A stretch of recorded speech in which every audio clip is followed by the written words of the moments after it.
O início de uma coisa é muito importante para ver se aquilo é durável. Se você começar de uma maneira ruim ou uma maneira mediana, muito provavelmente a sua obra ou qualquer projeto que você tenha vai ser algo que vai ser descartado no futuro. Então não vai gerar lucro, não vai gerar vendas, não vai gerar uma história que você queira contar para as pessoas. Por isso, Shumatsu precisava entregar uma primeira rodada que entregasse para as pessoas o que elas queriam ver. Uma batalha entre deuses e humanos, uma batalha que gerasse expectativas, que gerasse discussões, que gerasse alguma coisa para o público se engajar na obra e assim ela conseguir se manter em pé para assim, gerar vendas e assim o público querer conhecer mais a história. Se a primeira rodada de Shimatsu não tivesse a qualidade que tem, muito provavelmente não estaríamos até hoje falando dela. Muito provavelmente não estaremos vendo agora a penúltima rodada da obra acontecendo. Por isso, nesse vídeo, nós iremos analisar o que a primeira rodada de Shimatsu tem de especial, o que tem nela que fez uma grande maioria do público se apaixonar pela obra e assim querer acompanhar ela até hoje e esse mangá se tornar um dos mais vendidos do Japão.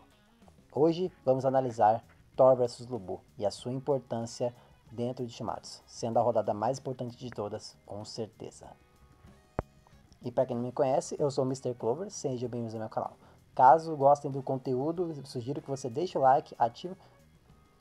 Caso você goste do conteúdo do meu canal, eu espero que você deixe o like, que se inscreva no canal, ative o sininho, compartilhe com os amigos para ninguém perder nada. Teremos vídeos quando eu puder, porque quem está vendo a minha aba de post da comunidade sabe que eu estou passando por um momento difícil, mas prometo que logo vou melhorar e trarei mais vídeos para vocês, tá bom? E caso você queira, eu tenho uma história que eu escrevo no Wattpad chamado Juízes das Lendas, um torneio entre personagens de contos de fadas que querem ter o seu final feliz que a fada madrinha ofereceu. A luta atual é Curupira versus Baizuzen. Bom, sem perder mais tempo, espero que gostem desse vídeo. E fiquem com a vinheta e logo vamos falar da rodada.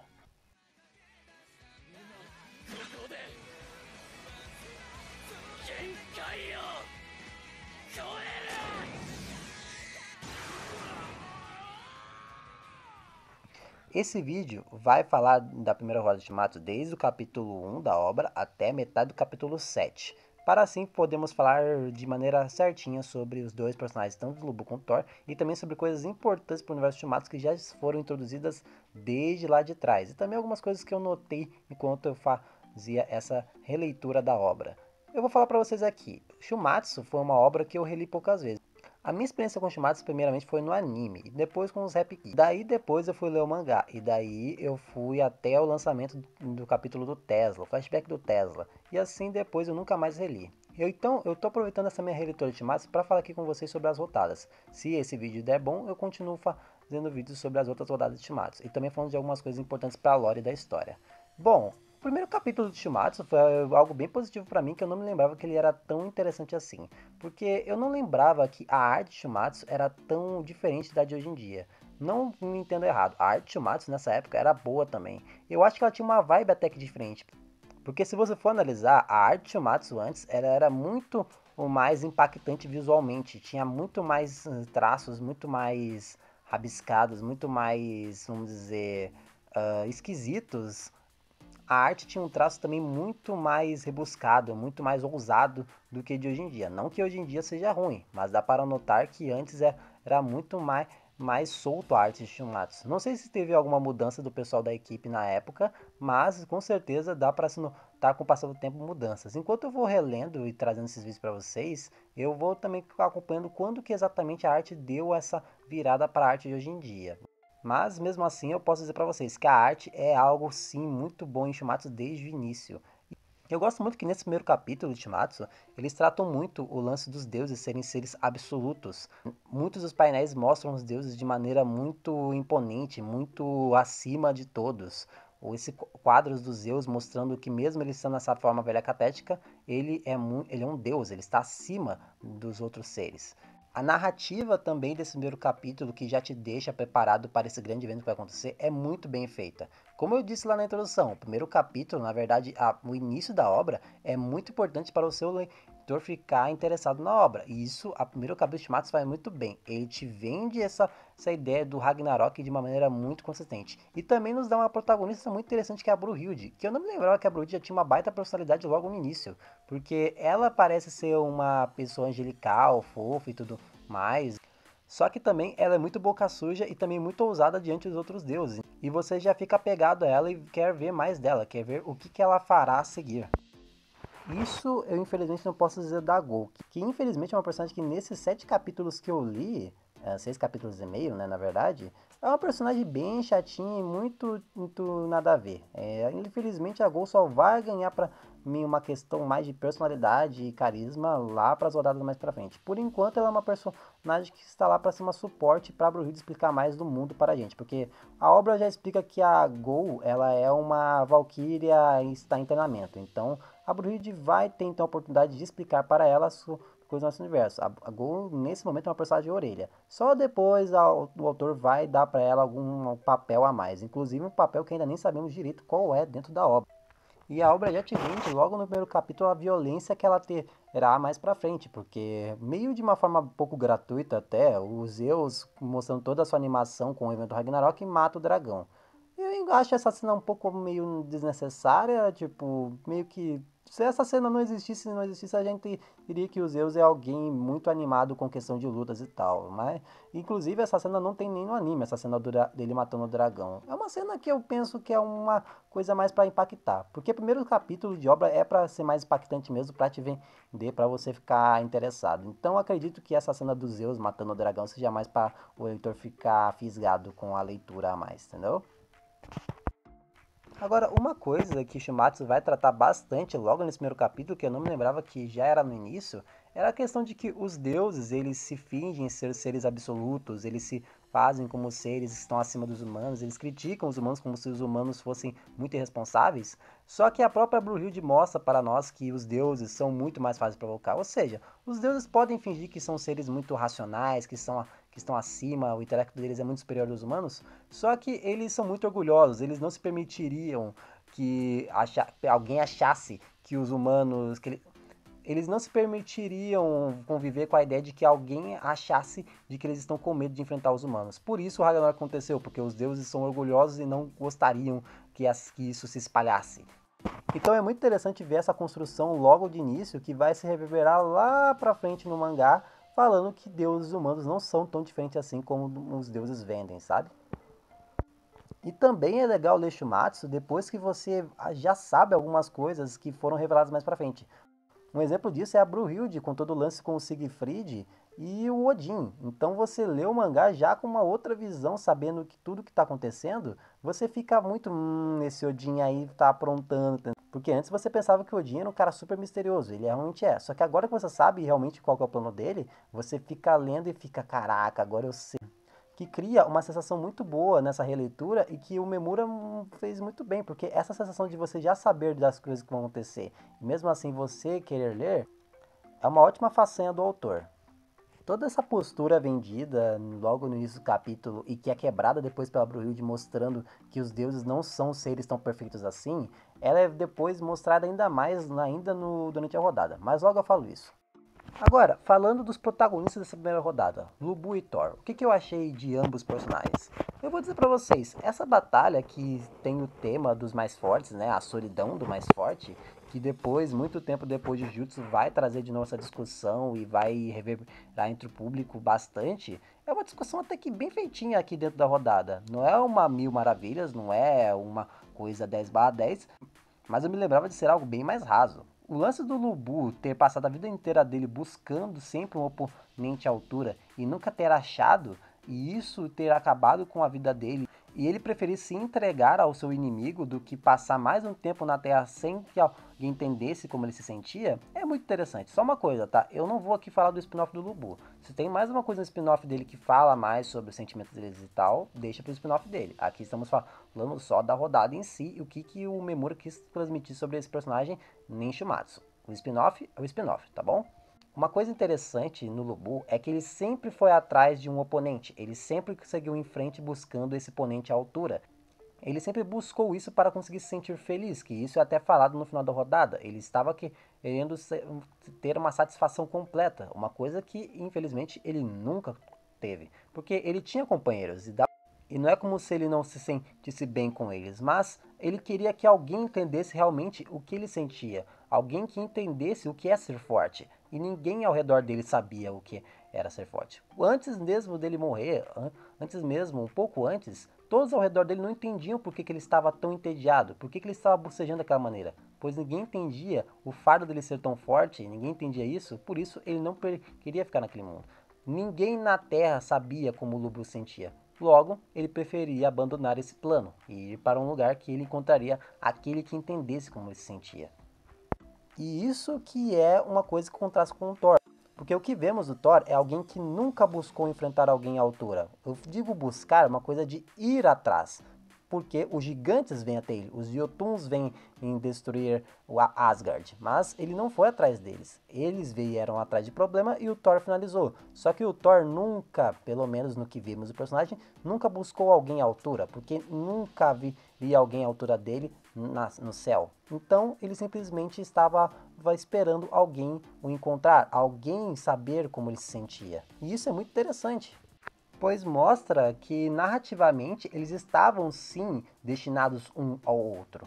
No capítulo que finaliza a luta, vemos que o Lu Bu, na sua infância, quase foi atingido por um raio. Só que aquilo não fez ele se apavorar de medo ou ele fez ele se acovardar. Não, aquilo na verdade era só um chamado, uma premonição de um futuro distante, um futuro em que ele encontraria o seu destino, um futuro em que ele finalmente se sentirá completo. Porque se você não tá, só quando ele é quase atingido pelo raio e ele se depara pela última vez com o rosto de Thor, ele se sente feliz de verdade. Ele se sente como se a vida fizesse sentido. Por quê? Porque ele estava perto da morte. A morte seria o alento de Lu Bu, mas não porque ele queria morrer por algo que pudesse matar, mas por algo que pudesse entender como ele se sentia. Porque pensem comigo, Thor é o deus do trovão, ou seja, deus dos relâmpagos, dos raios. O que quase atingiu o Lu Bu foi um raio. Então, desde o início, Lu Bu só estava se sentindo feliz de verdade ao lado de Thor. E isso é muito mais falado dentro da rodada, quando vemos que esses dois, quando lutam, eles estão felizes um com o outro. Thor demonstra um sorriso sincero, e o Lu Bu também, que mesmo que não seja um sorriso bonito, ele demonstra estar feliz com o que está fazendo. Ele demonstra estar feliz por encontrar alguém que pudesse o fazer lutar à vontade.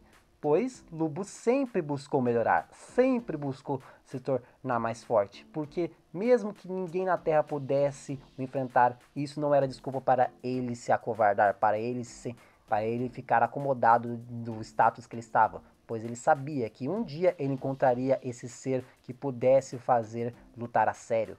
Por isso, ele aperfeiçoou sua devoradora de céus, até o ponto que realmente ele partiu o céu em dois. Aquilo era uma prova de que nada na Terra poderia enfrentar Lu Bu. Por isso, o céu era o seu próximo alvo. E lá no céu estava o seu próximo alvo. Thor, o seu maior oponente. E isso era o que mais deixou Lu Bu feliz naquele dia. E isso mostra painéis lindos mostrando tanto Thor como o Lu Bu como esses seres absolutos. Até porque o mangá faz muito bem esse lance de usar essas partes mais escuras, mostrando essa força imponente de tanto Thor quanto o Lu Bu. A coreografia também é muito bem feita, mostrando como o Lu Bu é um ser habilidoso e quanto Thor também é um ser absoluto em questão de batalhas. Os dois são seres muito poderosos e por isso eles estão felizes, porque a batalha, eles vivem para batalhar. Afinal, Thor é o berserker dos deuses e Lu Bu é o grande general, o mais forte dos três reinos. Então, eles viviam para lutar. O que é viver se não lutar? Para eles não existe isso. Então, aquilo era a maior satisfação que os dois poderiam ter naquele momento. E por causa disso, até mesmo a arma do Thor respondeu a isso. Isso era uma das coisas que eu queria comentar. Porque lá na frente, lá no final da 11ª rodada, quando temos aquele quadro do Thor falando com o Mjolnir, muitos se surpreenderam falando que, olha só, o Mjolnir parece que tem consciência. Mas isso já estava lá na primeira rodada, mostrando que o Mjolnir já estava animado com a presença de Lu Bu.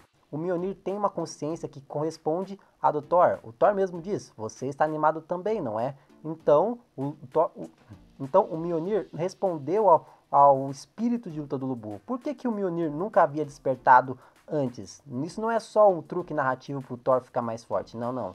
A obra está mostrando que mesmo que nunca antes na história havia alguém que o Mjolnir ficasse tão animado, que se despertasse dessa maneira. O Mjolnir só despertou porque ele sentiu que era hora de enfrentar alguém tão forte quanto Thor. Lubu era um adversário à altura, por isso o Mjolnir despertou. Por isso que agora o Thor consegue lutar com toda a sua força. Isso é muito bom porque mostra que o Mjolnir, Thor e Lubu estão todos unidos nessa. E mais do que isso, o ódio rubro está. Porque se o Mjolnir é o maior companheiro do Thor nessa batalha, o ódio rubro faz parte de Lubu. Ele não poderia lutar sem ele. E agora vamos falar sobre uma coisa aqui antes de finalizar essa parte dos personagens.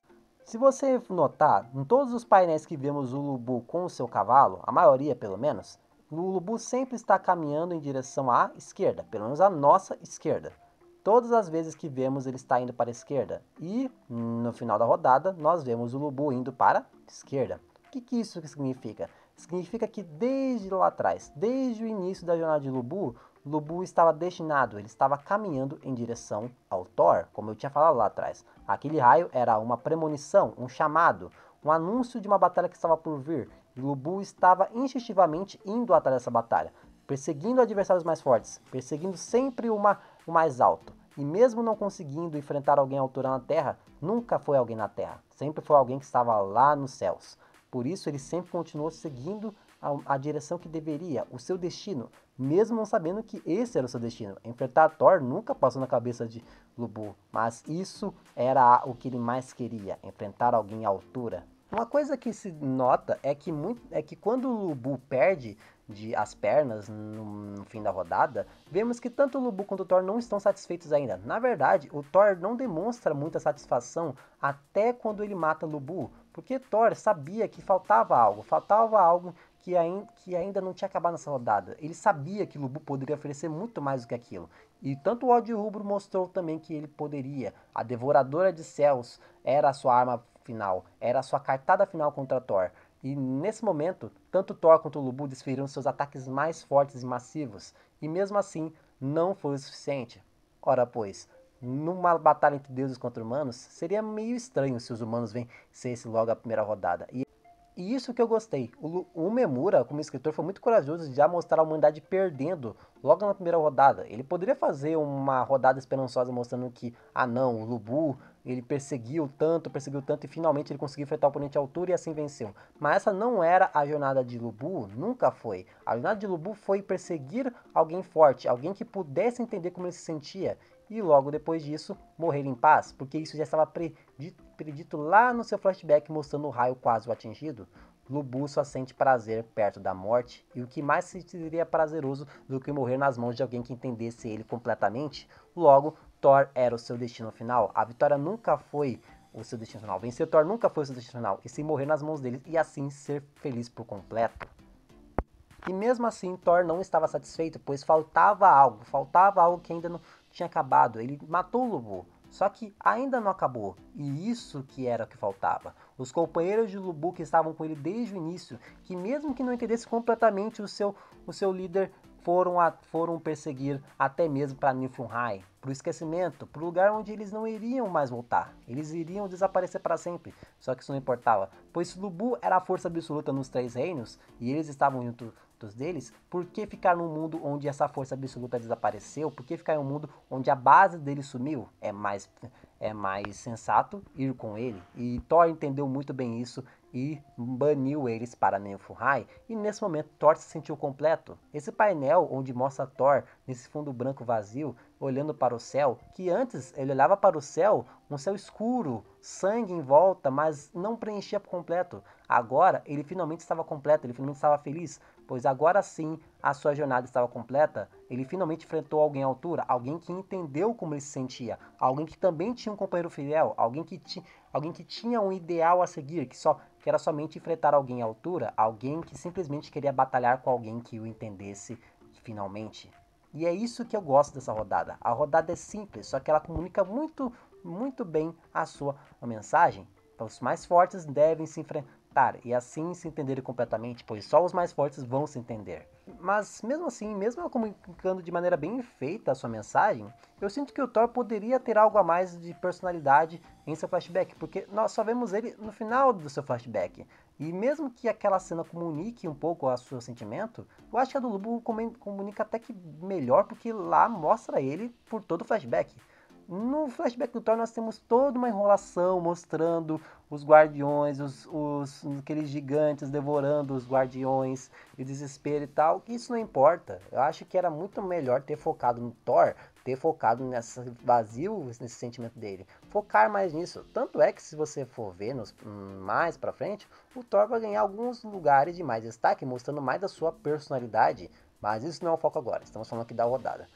Por causa disso, mesmo por achar que o Thor merecia mais destaque, e por achar também que a rodada em si poderia ter mais cenas de tanto o Thor quanto o Lubu se enfrentando, conversando mais sobre esse sentimento, bom, vamos lá. Eu acho que o Thor e o Lubu não seriam não muito de conversar muito. Eles são um cara de poucas palavras, mas sinto que poderia ter um diálogo a mais entre os dois sobre essa solidão, deles terem se sentido assim, que eu acho que o Memura quis mais comunicar no Show Don't Tell, mostrar que eles se sentiam assim, só que de uma maneira não muito expositiva, sabe? Que eu acho bacana, eu acho que faz sentido, acho que faz sentido tanto para os dois personagens que não são muito comunicativos verbalmente. Por causa disso, e também por ter uma arte muito interessante logo nessa primeira rodada, que cria quadros, painéis muito bons, e também podia transmitir esse peso da morte, transmitir esse peso de perder não só um humano que lutou pela humanidade, também por perder uma Valkyria, que é uma coisa muito bem feita logo de cara. Eu acho que a rodada conseguiu sim comunicar bastante seus temas, não só os temas da rodada, mas os temas de Shumatsu. Devoção, valor, perda e morte. Isso que são as bases de Shumatsu. Lutar pelo ideal, lutar pelo que você acredita até o fim, mesmo que o mundo não aprove, mesmo que o mundo não te entenda, é assim que você tem que ser, lutar até o fim por aqueles ao seu redor, porque no final de tudo, deuses humanos não são tão diferentes assim.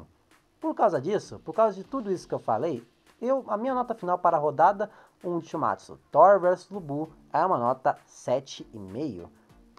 Eu poderia dar um 8, eu poderia dar um 7. Mas pelo detalhezinho de ter comunicado de uma maneira bem feitinha a sua mensagem, e também por ser uma primeira rodada que tem que chamar o público, eu acho que ela fez isso muito bem. Então, meio pontinho por ter feito isso muito bem. Eu não vou dar 8 porque eu acho que tem rodadas bem melhores mais pra frente. Mas eu também não vou dar 7 porque eu acho que meio pontinho tá muito bom para essa rodada. Mas aí, galera, concordam comigo? Acham que a primeira rodada comunica muito bem os seus temas ou acham que ela é a mais fraca de Shumatsu? Bom, eu vou continuar relendo Shumatsu e trazendo vídeos para vocês caso esse vídeo dê bom. E daí, vamos ver se essa rodada é realmente mais fraca ou se é só uma mentira dentro da comunidade. Mas é isso, galera. Espero que tenham gostado do vídeo. Por favor, deixem o like, se inscreva no canal, ative o sininho, compartilhe com os amigos para mais pessoas se tornarem novos trevos aqui. E um trevinho da sorte para você aí que viu o vídeo até aqui. É isso? Valeu, fui. Tchau, pessoal.